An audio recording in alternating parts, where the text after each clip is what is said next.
Good day everyone. So meron tayong Grandia. Ang gagawin natin ngayon is bearing ng axle. So tumatagas na kasi yung langis. Palitin na yung oil seal. So merong sensor sa kabila. So gawin natin bearing ngayon ang gagawin. Saka mga oil seal. So for today's video, paano tanggalin yung axle bearing? DIY tayo ngayon. Kailangan ilabas itong spacer at itong gear sa speed sensor para makuha itong bearing. So ang gawin natin DIY lang. So panoorin natin. Madalang at mahirap makahanap ng machine shop na gumagawa ng press out, press in ng axle bearing. Tumawa.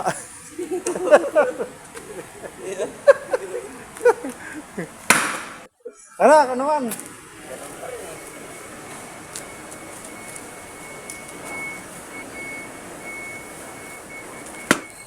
Umataw sa ulo yung lapat.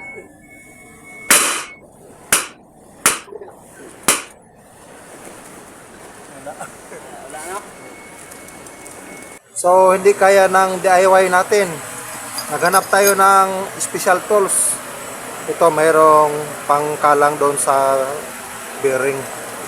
Yan, lagyan natin ng special tools at ipamasin shop na natin para makasigurado tayo na matanggal ng maayos yung bearing at maayos pagkabit yung bearing pati mga oil seal. So ganyan lang, sasalang lang yan dyan sa may pagitan ng wheel speed sensor. O yan lang, kakalang na yung tools natin dyan. So ito i-press in na lang to sa machine. Ito isasaluin ng machine, tsaka ipipress in dito sa hydraulic. Itutulak to pababa para luluwa itong bearing collar tsaka itong speed sensor ng bearing, at meron pang isang bearing yan sa loob sa axle hub. So meron na tayong genuine parts na pamalit bearing, oil seal at yung collar. So punta tayo machine shop. Ayan po, magpa-press na tayo ng bearing saka axle natin. Buti na lang may nahanap akong machine shop. So ito ang kailangan na hydraulic pang press. Hindi magkasya sa press machine, so kailangan gawa ng paraan. So yan ang upuan ng tubo. Okay, go. Tumatama kasi ang backplate sa press machine. Hindi maisalang yung buong axle at hindi mailalabas yung bearing. So ginawan muna ng fabrication na tubo para hahawak sa special tools ng puller sa bearing bago ma-press out yung collar tsaka speed sensor bearing. Para-paraan talaga. Nagawa na yung pinabricate na malaking tubo na naka-insert doon sa special tools na pang pull out ng bearing. So ngayon ikakalang na dito sa press machine. Maganda yung pagkagawa ng paraan. Ayun, pinakapit sa special tools yung tubo. At ngayon umpisa na mag-press out ng axle bearing. Malambot lang pala eh. Yung una kong napuntang machine shop, tinanggihan ako dahil hindi daw nila kaya mag-pull out ng axle bearing. At nailabas na ang collar bearing tsaka speed sensor bearing. Kalas na. So ang naiwan yung sa wheel hub bearing naman. So yan naman ang kasunod na ilabas. Nandyan pa yung outer oil seal sa may wheel hub.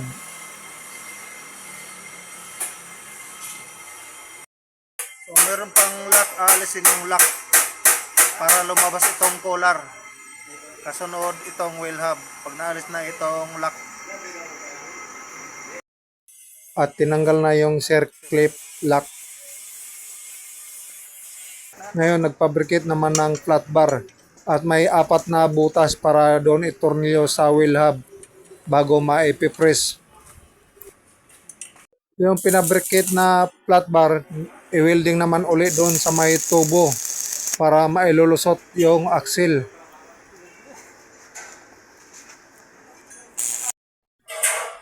At pangalawang press na ito para mabunt na yung bearing sa wheel hub. Tigas. Medyo matigas kasi kapit na kapit yung collar bearing. At ayan, bandang huli bumigay din yung collar bearing at umatras na ang axle shaft.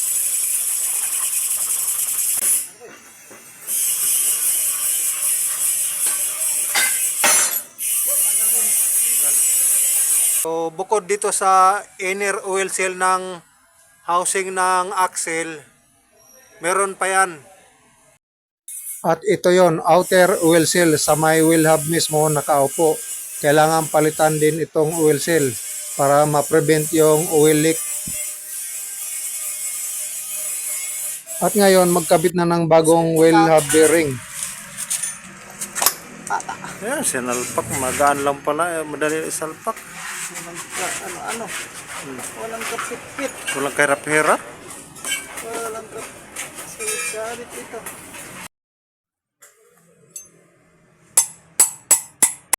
Sinalpak na yung outer oil seal sa wheel hub bearing. Then ilagay na ang wheel hub assembly kasama bearing. Pinipress in na ang bagong bearing kasama sa wheel hub. Sinalpak sa axle assembly. At successful ang pagkabit ng wheel hub bearing kasama ang outer oil seal.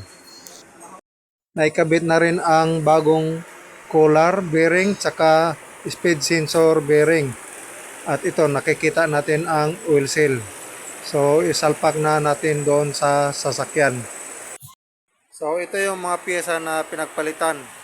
Inner oil seal na nakakabit doon sa housing. At ito naman ang outer oil seal. So itong dalawang to, ito ang salarin kung bakit nagtanggal tayo ng axle assembly dahil tumatagas na ang langis. So palit, pati itong collar doon sa axle palit. At itong wheel bearing mismo nakakabit sa wheel hub palit din. Para wala tayong alalahanin at maayos yung trabaho. At naisalpak na ang axle assembly, pati wheel brake cylinder. So brake shoe na lang ibabalik. Pati itong brake fittings. At huwag niyong kalimutan pala kaibigan, pag nagtanggal kayo ng preno, yung brake line, sipitan nyo ng vice grip para hindi na kayo mahirapan mag-bleed ng preno. Kung nakakatulong po sa inyo ang video na ito, makikisuyo po sa pag-subscribe sa aking channel upang sa susunod kong video ay updated po kayo na meron sa mga automotive at sa iba-iba pang travel vlogs natin. So maraming salamat po sa inyong pagpanood. Hanggang sa muli, God bless po sa inyong lahat.